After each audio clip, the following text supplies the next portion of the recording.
Benjamin Dixon Show is only possible with listener support. Go to www.thebenjamindixonshow.com to register for our blog and join the Progressive Army. Welcome to the Benjamin Dixon Show. I am your host, Benjamin Dixon. This is the first episode of the new year. And if you're cool like me and don't really care too much about the particular way we count decades, this is the first show of the decade. Today is Thursday, January 2nd, 2020. I got it right that time. This is my third try, trying to say the date without mistakenly saying 2019. Thanks so much for joining us. Be sure to check out the New Year's episode that I did with my wife. It was interesting. It was enjoyable. It was fun. Let's jump right into the news at the end of the quarter, at the end of the year, at the end of the decade. All of the filings went in for fundraising, and we see Bernie Sanders, the first candidate in the history of this country to receive 5 million donations. He hit his goal. But there was a close second, not in terms of number of donations, but in terms of money raised.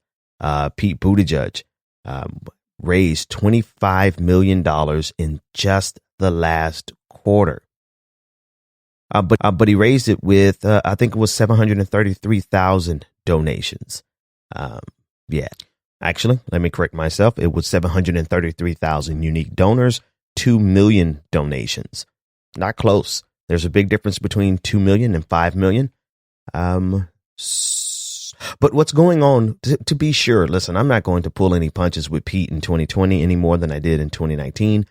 They are doing their best. They being the establishment of this country, they're doing their best to prop Pete up. They are pouring money into his campaign by the boatloads. At the end of the last year, at the end of the last quarter, they had to run a campaign to see who can make the smallest contribution in order to dilute the impact of all the millionaires and billionaires that are donating to his campaign, right? The average donation to Bernie Sanders' campaign, I believe, is around $18, just above $18. Pete Buttigieg is boasting that his average donation in the last quarter was $33, and pointing out that 98% of his donors gave less than $200, leaving out some very important information about how much is at the top, how much is concentrated at the top. I mean, that's the game that's always played, right? We understand how averages work, but we also remember his last ditched effort to lower his average contributions because he has a problem. His problem is that he is propped up by big donors. And he's trying. Here's where it wouldn't be a problem if he would just go ahead and embrace it, right? If he would just go ahead and say, yeah, I'm taking big donor dollars. They believe I can win and I'm going to win, right? Just make the whole campaign about that. But he has this, this unbelievable desire to be both the recipient of big donor dollars from billionaires and millionaires, while also trying to convince us that he's leading some type of organic movement that is progressive and for the people. That's the problem. And the reason he's trying to do that, obviously, is because that is exactly what the populace is demanding. That's what the people are demanding. They're, in terms of the raw numbers, if you look at the actual raw numbers, there's a reason there have been over 5 million donations to Bernie Sanders' campaign. And those are not unique donations, but 5 million times people have gotten behind the computer and pressed send on making a donation to Bernie Sanders. There's a reason that is happening, because people want something that's authentic, that is organic, that is genuinely for the people. The people want that. The average person wants that. The working class blokes want that. What we no longer want are politicians that are nothing more than empty suits doing the bidding of the richest top 10%, 1% for that matter. People who are going to do the bidding of those individuals who can go down into a private wine cave and afford a $900 bottle of wine. Those people who clearly are not going to do what's in the best interest of the average person. This is 100% about class. 100%. And so Pete Buttigieg is benefiting from the elite in this country while trying to convince us that he is just like us, that he has the most progressive campaign in the history of this country. That's what he has to do. And that's why I think, I can't speak for anyone else, so I'm not going to say what I think. I'm going to tell you what I know. That's why I absolutely cannot stand his campaign, because I don't like liars. I don't like people who are telling me one thing, doing something else. I have a personal problem with that. I don't have a personal problem with him outside of the fact that he looks us in the face and tells us that he has the most progressive campaign, when in fact his campaign is uniquely designed to do nothing but keep the status quo. I've always had a problem with people who can look me in the face and just outright lie to us. And that's what Pete Buttigieg's campaign is trying to do. And so now they're trying to promote him as the people's choice, as though there's a mass movement that is surrounding him, when in actuality, there are just a whole bunch of rich people who are pouring money into his campaign, as opposed to Bernie Sanders. And even Elizabeth Warren. Now, Elizabeth Warren's numbers are going down. Her fundraising is going down. She still did good, though, $17 million in the last quarter. I mean, that's not as much as Buttigieg, but it's still a significant haul. And she's doing so with a whole bunch of small donors as well. Not as many as Bernie Sanders. But if we're going to rank these things in order of the people, the masses of people who want to support a candidate, it's going to be Bernie Sanders, number one, who has overwhelming support of millions of people. Millions of people. And then Elizabeth Warren, who has a lot of small donors. And somewhere in that mix, down towards the bottom, is going to be Pete Buttigieg, who is being propped up by some of the richest people in this country. And listen, money is king in politics. You know, with that amount of money, they can hire as many staffers as they need across the country, get their ground game going, get their propaganda on television. Their campaign commercials on television.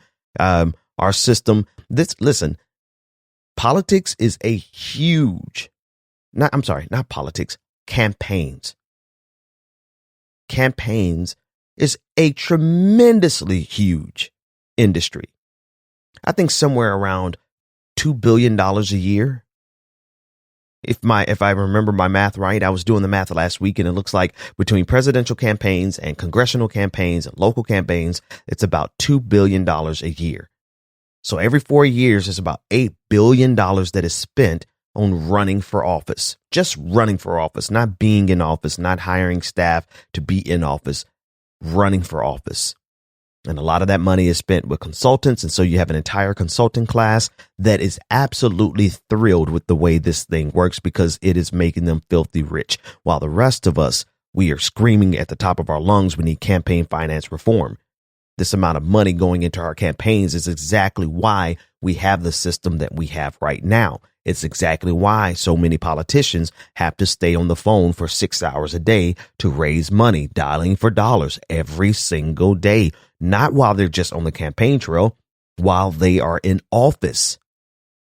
And I personally, one of the number one reasons I've never run for office is because I just don't like that. I don't like asking people for, well, I guess that's a lie now. I ask you for money every day, don't I? Maybe I've gotten good at it now since I've had to do it on this show. But we have a different relationship. Here's the relationship. In this relationship that we have here, I'm trying to find a way to make it right. Is this the same thing? No, here's the difference. You come to me and you listen to me and you decide whether or not you like what I'm saying, and then you decide whether or not you want to give money, no matter how many times I ask, versus me coming to you, begging you for money, and then saying anything that you want me to say and doing anything that you want me to do. That's Pete Buttigieg. That is exactly. And we've seen him prevaricate. We've seen him shift positions over and over and over again. So there is a way to run these campaigns, even if there's going to be a large amount of money. An obscene amount of money. We've seen it through small donations in the Bernie Sanders campaign. And the problem is that not a lot of people can pull that off. Alexandria Ocasio-Cortez, she's pulling it off, where they are free from having to do the bidding of getting on the phone with millionaires and billionaires and calling them and begging them all day long for money. It's an unfortunate thing. But here's the difference. Like, if you have a national platform, if you're known, if you're well enough known, if you've done something to warrant being known. See, Bernie Sanders, and I'm not even, can I tell you, I'm not even that much of a huge fan of Bernie Sanders, believe it or not. I'm not. I just know that in this election, he's about the best that we're going to get. Elizabeth Warren is a second for me, right? Bernie Sanders, so when I talk about it, it's only in context of the type of system that we can develop or that has been developed inside of this ridiculous campaign financing system that we have. And what Bernie Sanders did for 30 years of his career is he said the same thing over and over and over again, eventually getting some traction around really around the time of Tom Hartman, the radio host who used to bring him on every single Friday with Tom Hartman. And then everyone was waited with bated anticipation to see whether or not Elizabeth Warren was going to run, because she was thrust into the national spotlight in her service in the Obama administration. But when she decided not to run, he decided to run. After 30 years of building his profile, he created a network, a network of small donors who believed in his message, because finally his message started to catch on. He put in the time. That's what I'm saying. He put in the time and he got the credibility such that he can get all of these small donations versus somebody who hasn't put in any time. A couple of years as mayor. If you don't have the name recognition, it's extremely difficult to raise the money. Or you could do something spectacular like Alexandria Ocasio-Cortez. I mean, what she did in New York was just something rather spectacular, right? So we have Pete Buttigieg, who hasn't put in the time, nor has he done anything spectacular. And because of that, the only way he could run is by doing the bidding of millionaires and billionaires. And if you think that he won't do the bidding of the top 1% once he gets into office, well, then I don't know. I guess the old cliche, I've got a bridge to sell you. Go to www.patreon.com/The BPD Show and support The Benjamin Dixon Show. And here we go. Welcome to 2020, our first patron party of 2020. Special shout out to all of our newest patrons. Gary C. Swift, thank you for becoming a patron. Duncan Secor, thank you so much for becoming a patron. Roland Jackson, thank you for becoming a patron. And Nicholas Sherman, thank you. Thank you, my friend, for becoming a patron. You too can join this prestigious and prodigious family of patrons. I don't know why I keep forgetting to do the alliteration. You too can become a part of this prestigious and prodigious patron family by going to www.patreon.com/The BPD Show and signing up to become a patron, and then going over to our Discord to join the conversations that go on over there. I've been saying it for a while. I'm going to open up the Discord to everyone. So I don't know at what point. I guess I just have to do it, right? So maybe next week.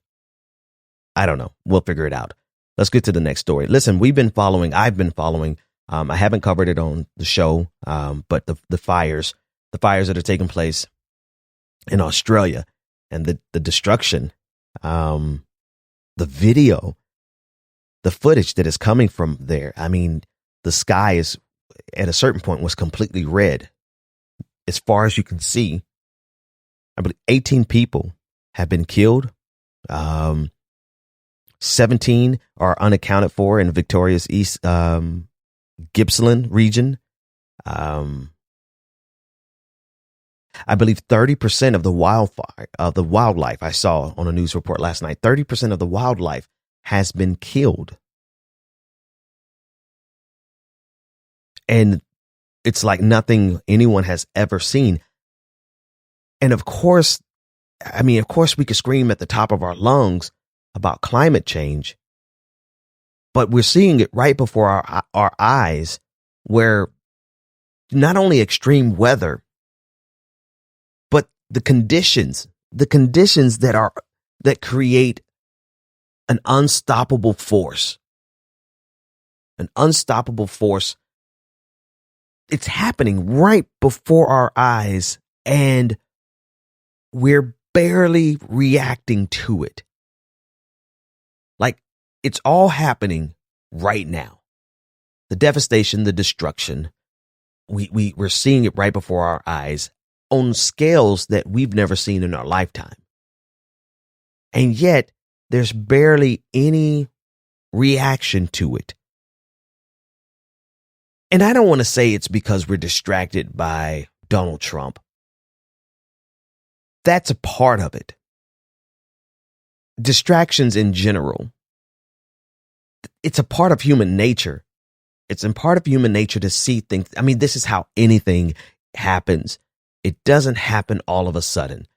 We think we need, rather, I'm confident that we need a shock to our system to actually get us to react, to do something. But oftentimes we have shock after shock after shock, and we become desensitized to it. And so now we can see the fires that are happening in Australia and just go on about our regular life as if we're not looking at an apocalyptic scenario in terms of the climate. Now, I want to juxtapose what's happening in Australia with this new report from Bloomberg. It states that $300 billion, that's the amount of money that's needed to stop the rise in greenhouse gases and buy up to 20 years of time to fix global warming, according to UN climate scientists. $300 billion. I'm saying it like it's a lot of money. But this next part is the kicker. Someone did the math for us really quickly. I'll give them credit. Andy Palmer on Twitter. He added up really quickly the net worth of three of the richest people in the world. Jeff Bezos, $131 billion. Bill Gates, $96 billion. And Warren Buffett, $82 billion. Three people have enough wealth to provide us with what we need to buy ourselves 20 more years. Now, the scenario itself is damning. The situation itself is damning. But the fact that there is enough wealth concentrated into the hands of three individuals, enough wealth to save this planet, at least for 20 years, is concentrated into the hands of three individuals, and not a single conversation about raising taxes. In fact, we're doing the opposite. Correction. We're having conversations about raising taxes, but in terms of policies, we're not. We're lowering taxes. It just blows me away how utterly obscene this system is and how comfortable we have gotten with how this thing works. I mean, the very best way to understand how desensitized we are in regards to the environment is to look at how desensitized we are with the obscene amount of wealth concentrated in the top 1%. Because without that concentration of wealth, if we taxed them, if there were no billionaires, the taxes from confiscating that wealth could be used. I mean, God forbid we actually do something to help save humanity. Instead, we want to make sure that we give the tax breaks necessary for them to buy their fifth yacht, their sixth yacht, or so many yachts that they just get tired of buying yachts. It reminds me of the conversation we've been having over the last 3 weeks about how the system slowly changes, how the powers that be make incremental changes so that one day we wake up and there's an entirely different system in place that no one remembers anything before neoliberalism. And someone in the comment section of one of those episodes says that, the old fable or the old wives' tale about put a frog into a pot of boiling water, he'll jump out. If you put him into a pot of cool water and slowly turn up the heat, he'll boil and not even realize it. That's what's happening in terms of climate change. I mean, really, the environment is screaming at us. screaming at us, but we are so desensitized, right? So it's not as though the water isn't boiling hot. If I can just torture that, analogy, if I can just torture it a little more, it's not as though these aren't drastic things that are happening around us. It's that we have become so desensitized to everything that we don't even bat an eye. You have to compare it to gun violence to get a better understanding of this, right? What's happening in terms of the economy, what's happening in terms of climate change is the same thing, the same underlying phenomenon that is happening in terms of gun violence, right? We just had a mass shooting in a church the other day. I guess it was Sunday, right? Because it was church, and we've already forgotten about it. And that's because we have had shock after shock after shock. And the only way that we can actually survive emotionally for most of us is for us to compartmentalize it and set it aside and not think about Sandy Hook. Not think about Aurora, Colorado. Not think about all of the mass shootings that take Mother Emanuel AME, Gabby Giffords. I mean, once you start naming them and you start associating all the lives that were taken, it hurts. And so we become desensitized. We compartmentalize it. And now there's no amount of gun violence that can shock us into action.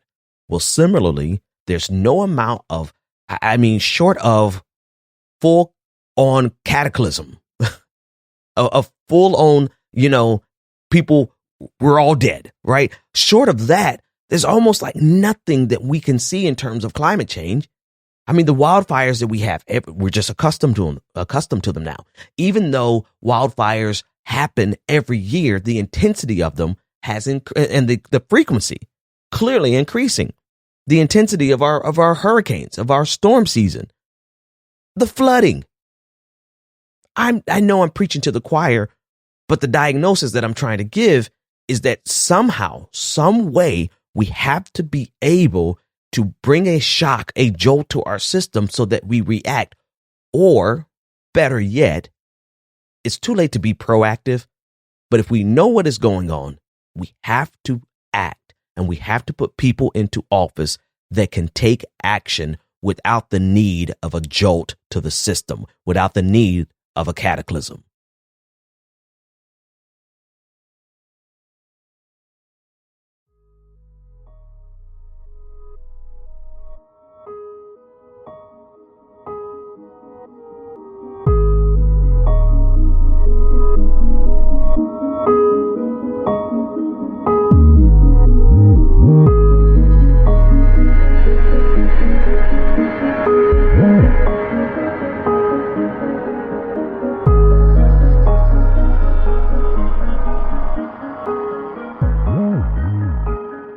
Okay, let's do a little social media housekeeping. So there's a video that went viral last night that was shared by a lot of people, a lot of large accounts, a video of Joe Biden seemingly saying that American culture is European culture, not some African country. And it was cut precisely out of context, just enough to be convincing. It was a whole statement. It wasn't chopped up like Fox News used to do, but it was, and I'm not going to play it here, or maybe I should play it here. No, I'm not going to play it here because I'm not going to contribute to the spread of it. It's not important. It's not important. The video itself is not important. Just the fact of how things go viral out of context, then who's blamed for it ultimately. And also the asymmetrical fight because of the integrity that we try to hold here on the left, and then generally progressives, liberals, and even Democrats, generally speaking, there are exceptions to the rule, but the fact that there is zero integrity on the right. Now, I'm not going to engage in a whataboutism, but I do have to make the juxtaposition. All right. So Joe Biden's clip from last night, where it made it seem like he was promoting white culture and white culture. He said culture like 5 or 6 times. taken out of context, shared by a whole lot of accounts, went viral, and ultimately now egg is on the face of everyone who shared the video, everyone, including a whole lot of Bernie Sanders supporters and some non-Bernie Sanders supporters. But of course, Bernie Sanders supporters are getting the blame for it. But, hey, I'm not going to be salty about that. That's just the way it is. The irony of this is that there are so many examples of Joe Biden being racist in his policies, in some of his speeches. It wasn't until basically like 2008 when he started hanging out with the black guy that he stopped being this full-throated war on drugs, war on crime, hard on crime, talking about the thugs, segregationist. Okay, so he wasn't a segregationist, but he hung out with segregationists. He referred to Strom Thurmond, Senator Strom Thurmond. It's hard to say Strom Thurmond. It's difficult, but he eulogized him. Joe Biden eulogized him and referred to him as his closest friend, an avowed segregationist, right? So there's plenty of stuff in Joe Biden's past that could have been used legitimately to point out his racism that is being whitewashed. And he's getting a nice cover for it because he hung out with a black guy for 8 years. What was not necessary was to put out a video taking out of context that now is going to give favorable coverage to Joe Biden for the next couple of days. Now, the asymmetrical fight that we're dealing with here is the fact that we are 100% at a disadvantage because we don't operate like this. I do not believe that we should operate like this, but we have the unfortunate disadvantage of having to deal with an entire party that will not self-correct the way we just self-corrected over here, right? We do that all the time. People on the left, generally, and left is a wide spectrum in this particular conversation. Everyone from far leftists to centrist Democrats, right? Everyone occasionally, it's difficult, right? I want to make sure I parse this correctly. For the most part, you will see people on the left trying to engage in good faith and willing to correct themselves. However, there are examples of like the person who edited this video and posted it, of people not acting in good faith. But more often than not, you see the corrections that took place last night. You see that happening. You are not going to get that on the right. I mean, from the White House, literally propaganda, disinformation disseminated from the president of the United States would nary an apology or a correction, a complete revisionist history being instituted by fake historians. I mean, this is the modus operandi of the right. And there are structural disadvantages to one side, overwhelmingly, with some exceptions, overwhelmingly trying to operate in good faith, and the other side completely committed, with rare exceptions, to not operating in good faith, to disinformation, to propaganda. Now, I'm not saying at all that we should operate the same way that Republicans and conservatives operate. I'm saying that we have to be fully aware of it. We have to understand the game. We have to understand and find a way to level the playing field. I mean, for every Dinesh D'Souza that they have, we have to have like 5 Kevin Cruzes, right? Actual historians. We have to have 5. It's almost like a 5-to-1 ratio where they will promote the hell out of one person on the right who's willing to be as disingenuous as they possibly can, who's willing to say whatever they possibly can, no matter how untrue it is, in order to forward right-wing conservative propaganda and their agenda. And then on this side, well, we have to spend most of our time fighting back against it. We are reactionary, fighting back against it with not a lot of time to actually promote our own. So we're at a disadvantage, and this is not to say that we should operate in the manner that they operate, but this is to say that we need more resources, that we need more voices, that we need more historians to correct a historicism of the right, that we need more platforms in order to promote people who are operating in good faith. It's like a 5-to-1 ratio. For every propagandist that the right puts up, we have to have at least 5, because somebody has to combat the lies while other people have to promote the truth as well as advance our agenda. That's the inherent disadvantages that we have when you operate in good faith in a system that revels in disinformation and propaganda.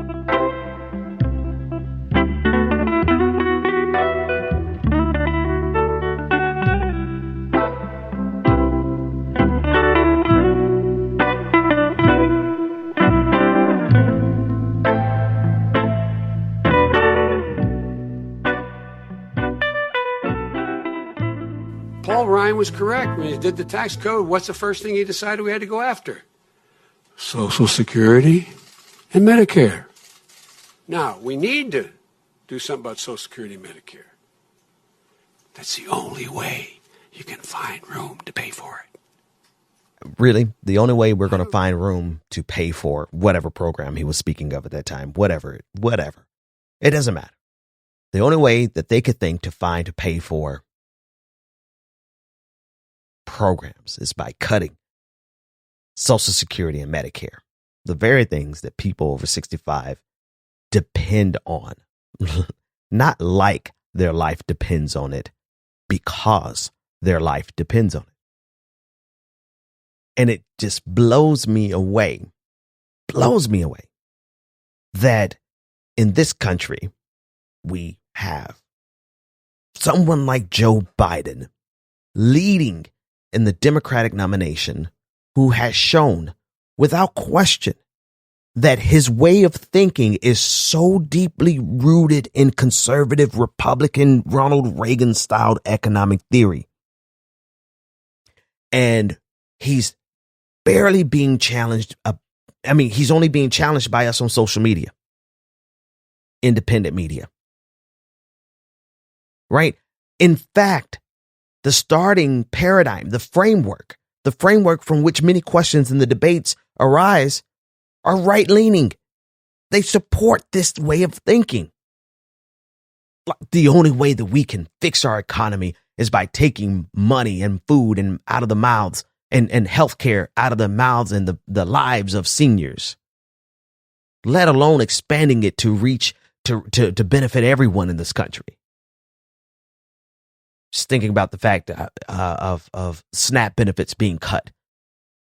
Senior citizens that I know having their food assistance cut from $120 a month to $20 a month. That's how we're going to afford to do things versus taking away, versus cutting, even decreasing the amount by which we increase the defense budget. I had to take my time and say it slowly, because we're not even talking about cutting the defense budget. They won't even consider decreasing the amount by which they increase the defense budget every year, but they will take money and food and health care away from seniors without any thought of expanding it to all Americans. That isn't Donald Trump. Donald Trump will do that too. He is the one doing it. But the voice that you heard was not Donald Trump. It was Joe Biden. Now juxtapose Joe with this guy back in the 80s. But the real bottom line of all these things is the class issue. That's the one that they're very, very sensitive about. Wealth and power, who controls the world, who owns the world. There was an interesting article, of course it doesn't make the mass meter either, it was a study that came out that shows 0.5% of the American population now owns 45% of the wealth. 10% own 83% of the wealth. Now you're not going to hear that talked about. What it means, after all is said and done, a few got it all. They own every goddamn thing. The media is becoming tighter and tighter. Gannett owns now 91 daily newspapers. Okay, they own cable television. You know, these and those issues you're basically not allowed to talk about. The situation in 1987 was dire, but the situation in 2020 is even worse. 10% of the households now represent 70% of all U.S. wealth. And the top 1% alone holds more wealth than the middle class, the entirety of the middle class. Top 1%. The concentration of media conglomerates, we're basically down to 5 media companies, period. And on one hand, you have a presidential candidate like Joe Biden. Not like, you have Joe Biden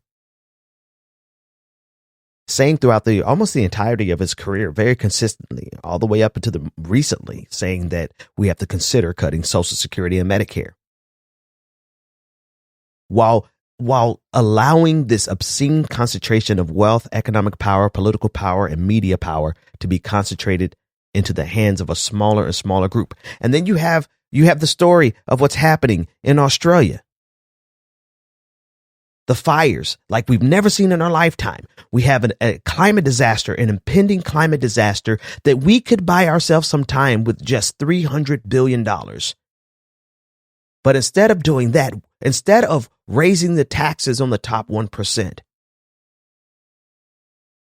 instead of doing the reasonable thing, he's talking about taking money and healthcare away from seniors. There's absolutely no need whatsoever to put out anything doctored or highly edited to make Joe Biden look bad.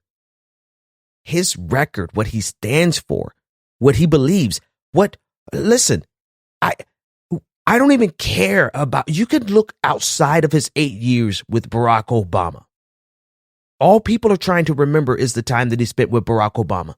But everything that he did before and everything that he has said after shows us that he has not changed and he still believes fundamentally in the Ronald Reagan economic paradigm, the very paradigm that took us into this place economically, where the rich are obscenely richer than they have ever been at the expense of the working class, the middle class, and the environment.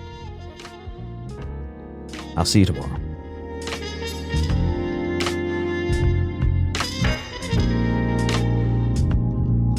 The Benjamin Dixon Show is only possible with listener support.